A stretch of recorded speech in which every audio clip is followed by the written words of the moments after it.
Hello दोस्तों, welcome to my YouTube channel. आज की इस वीडियो में बात करने वाला हूँ ग्रहों के बारे में। और वो ग्रह कौन सा है? पृथ्वी। अपनी पृथ्वी के बारे में मैं डिटेल में आपको समझाने वाला हूँ। हम लोग पढ़ रहे थे भूगोल में मैंने 4 वीडियो ऑलरेडी डाल दिया है यूट्यूब पर, आप जाकर देख सकते हैं।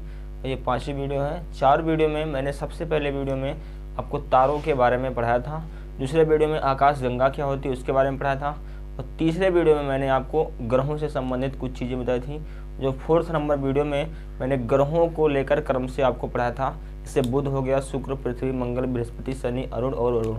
उसी के पार्ट नंबर 5 के बारे में ये हमारा वीडियो है, जो पृथ्वी के बारे में आपको पढ़ा रहा हूँ, जिसमें हमने बुध ग्रह और शुक्र ग्रह के बारे में ऑलरेडी आपको पढ़ा दिया है। और हमारे आज है पृथ्वी के बारे में आपको पढ़ाने वाला हूँ। इस छोटे से वीडियो में पृथ्वी से जितने भी रिलेटेड क्वेश्चन बनने वाले हैं मैंने सारे इसमें डिस्कस किए हैं। तो चलिए स्टार्ट करते हैं। और अगर पृथ्वी ग्रह से कोई क्वेश्चन आता है तो यहाँ से ही आता है, इससे बाहर क्वेश्चन नहीं आएगा। चलिए हम आपको समझाते हैं। सबसे पहले मैंने पृथ्वी के बारे में यहाँ लिखा है, पहला फैक्ट जो है वह सौर मंडल का एकमात्र ग्रह है जिस पर जीवन संभव है। मैं आपको थोड़ा सा दिखा भी देता हूँ। पृथ्वी ये रही आपके सामने पृथ्वी। सबसे पहले इसकी बात करते हैं तो ये 3 भाग में पानी है और 1 भाग में थल है, इसलिए इसको नीला ग्रह भी बोला जाता है। पानी की अधिकता के कारण इसे नीला ग्रह भी बोला जाता है, ठीक है। और सौरमंडल का एक ऐसा ग्रह है जिस पर ये जीवन संभव है। तो पृथ्वी ही एक ऐसा ग्रह है 8 ग्रह में से जिस पर हमारा जीवन संभव है। दूसरा क्वेश्चन बनता है कि पृथ्वी का एकमात्र उपग्रह है चंद्रमा। पृथ्वी का एकमात्र उपग्रह है जिसको हम चंद्रमा बोलते हैं। अगला फैक्ट क्या है?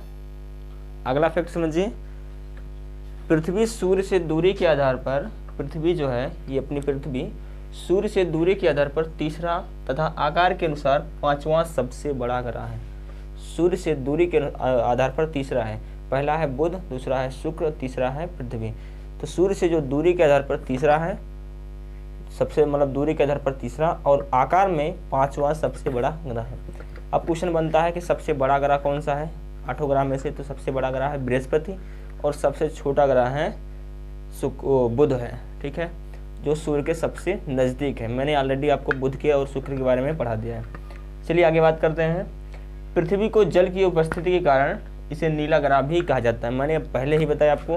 पृथ्वी पर देखिए, पृथ्वी पर जितना भी आपको नीला नीला दिख रहा है सारा यहाँ पे जल है, और इस जल के कारण यहाँ पे इसको नीला ग्रह भी बोला जाता है। अगला क्वेश्चन, पृथ्वी अपने अक्ष पर 23.5 अंश झुकी हुई है। आप देख सकते हैं मैंने इसको सीधा रखा है। अब 23.5 अंश झुका हुआ है, एकदम सीधा नहीं है, जबकि इसको ऐसा होना चाहिए था सीधा। ये 23.5 डिग्री ये झुकी हुई है। इसी के कारण दिन और रात होते हैं। आई होप आप समझ गए होंगे। 23.5 अंश झुका है, इसी के कारण से यहाँ पे दिन और रात होते हैं। नेक्स्ट, पृथ्वी को सूर्य की ये क्वेश्चन छूट गया। पृथ्वी 23 घंटे में, पृथ्वी अपना एक चक्कर पूरा 24 घंटे में नहीं बल्कि 23 घंटे 56 मिनट और 4 सेकंड में अपने अक्ष पर एक चक्कर पूरा करती है। याद रखना, पृथ्वी अपना एक चक्कर 23 घंटे 56 मिनट और 4 सेकंड में पूरा करती है। आगे भी लिखा है, इस गति को घूर्णन या घूर्णन गति या दैनिक गति कहते हैं। दैनिक मतलब आप देखते हैं, दैनिक मतलब डेली का, यानी डेली दिनचर्या। तो इस गति को दैनिक गति या घूर्णन गति कहते हैं। एक क्वेश्चन में मैं आपको समझा देता हूँ कि परिक्रमण और परिभ्रमण क्या होता है। याद रखना, परिक्रमण जब होगा तो सूर्य का, पृथ्वी जो है सूर्य का एक चक्कर पूरा करेगा तो उसे हम कहते हैं परिक्रमण। अब जब पृथ्वी अपनी ही धुरी पर एक चक्कर पूरा करती है उसको हम बोलते हैं परिभ्रमण, ठीक है।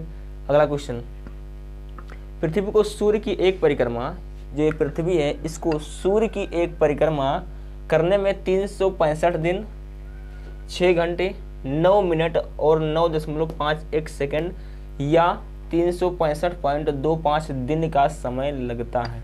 आगे इसे पृथ्वी के परिक्रमण कहते हैं, परिक्रमण गति कहते हैं।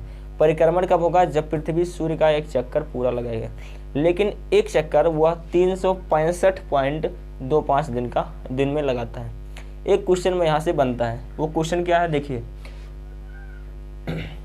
पृथ्वी को सूर्य की एक परिक्रमा, जब एक परिक्रमा पूरा करेगा तो वह 365 दिन में पूरा करेगा, लेकिन वह 365 दिन 6 घंटे में पूरा करता है। अब यहाँ समझना, 365 दिन 6 घंटे, तो ये 6 घंटे ज़्यादा, हर एक साल 6 घंटे ज़्यादा होता है। तो 6 चौको 24, तो इसीलिए कभी कभी आप देखते होंगे कि 365 ना होकर वो 366 दिन का हो जाता है। ऐसा क्यों होता है? क्योंकि हर एक साल में 6 घंटे ज़्यादा लेता है, एक दिन ज़्यादा बढ़ जाता है। क्यों, यहाँ समझना। 365 दिन तो यहाँ क्लियर हो गया। अब बचा जो 6 दिन, ये 6 घंटे, तो एक साल में 6 घंटे। मान लेते हैं पृथ्वी घूमी 365 दिन 6 घंटे में, तो 6 घंटे ज़्यादा हो गया पहले साल। दूसरे साल फिर घूमेगी इतने ही में, तो फिर 6 घंटे ज़्यादा हो गया। तो कितना घंटे हो गया? 12। फिर घूमी 6 घंटे ज़्यादा हो गया, 18 हो गया। फिर घूमी 6 घंटे हो गया, तो 4 कितने साल में हुआ? 4 घंटे, मतलब 4 बार घूमी, तो 6 चौको 24 घंटे ज़्यादा हो गया। और 24 घंटा मतलब एक दिन पूरा। तब एक दिन जब ज़्यादा हो गया, तो हर 4 साल बाद 4 बार घूमी, तो मतलब 4 साल घूमी, मतलब 4 साल में घूमा 4 बार, एक साल में 365 दिन और 6 घंटे, तो 4 साल में 365 दिन प्लस 24 घंटे हो जाएगा, क्योंकि एक बार में 6 घंटे ज़्यादा घूम रहा है। तो 365 दिन प्लस 24 घंटे, अब 24 घंटा एक दिन होता है, तो वह अगले जो साल घूमे तो वह 366 दिन का हो जाता है। आपने सुना भी होगा। अच्छा, एक दिन में 24 घंटे, तो 365 दिन तो ये घूम ही रहा है, 6 घंटे ज़्यादा हो रहा है। अब 6 घंटे 4 साल में 24 घंटे बन जाता है, 24 घंटे एक दिन, मतलब 366 दिन का हो जाता है। इसीलिए इसे हम लीप वर्ष भी कहते हैं। आप इसे याद रखना, लीप वर्ष हर 4 साल बाद आता है। आप इसको समझेंगे कैसे 4 साल बाद? जैसे आपकी बार 2022 है, मैं ये वीडियो 2022 में बना रहा हूँ।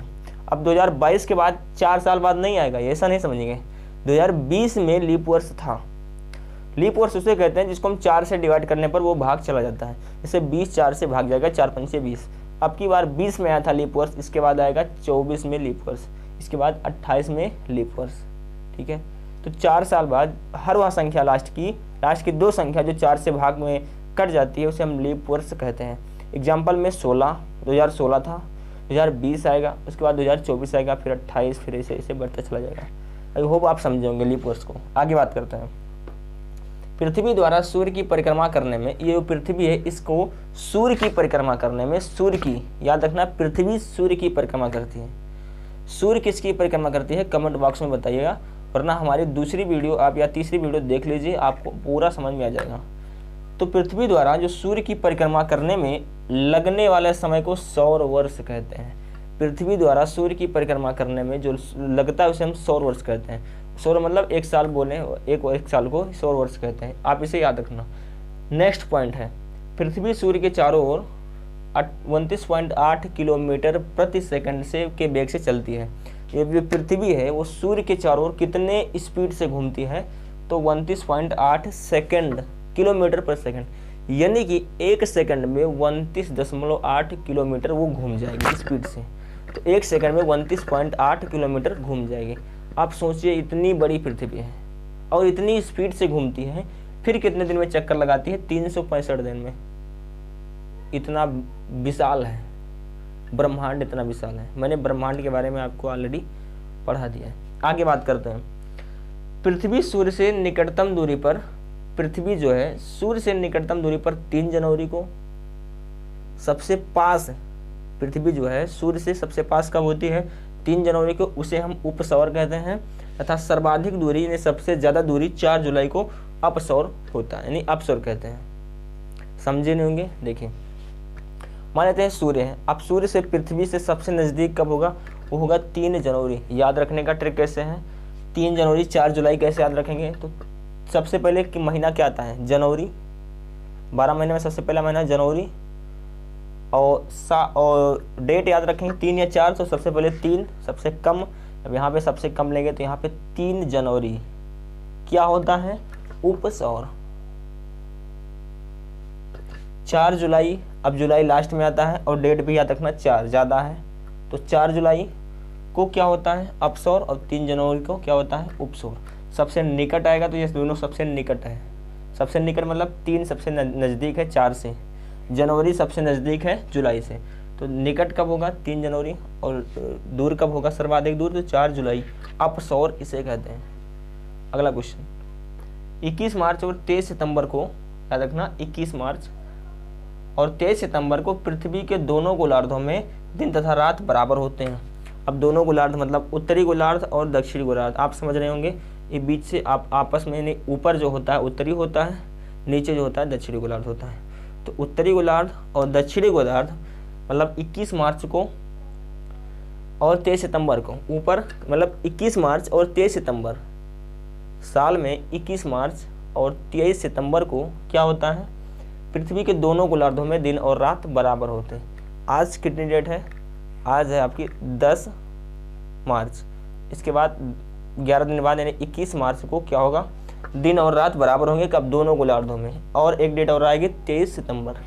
अगला क्वेश्चन है, पृथ्वी के उत्तरी गोलार्धों में सबसे बड़ा दिन, पृथ्वी के उत्तरी मतलब ऊपर वाले भाग में सबसे बड़ा दिन वो होता है 21 या 22 जून को।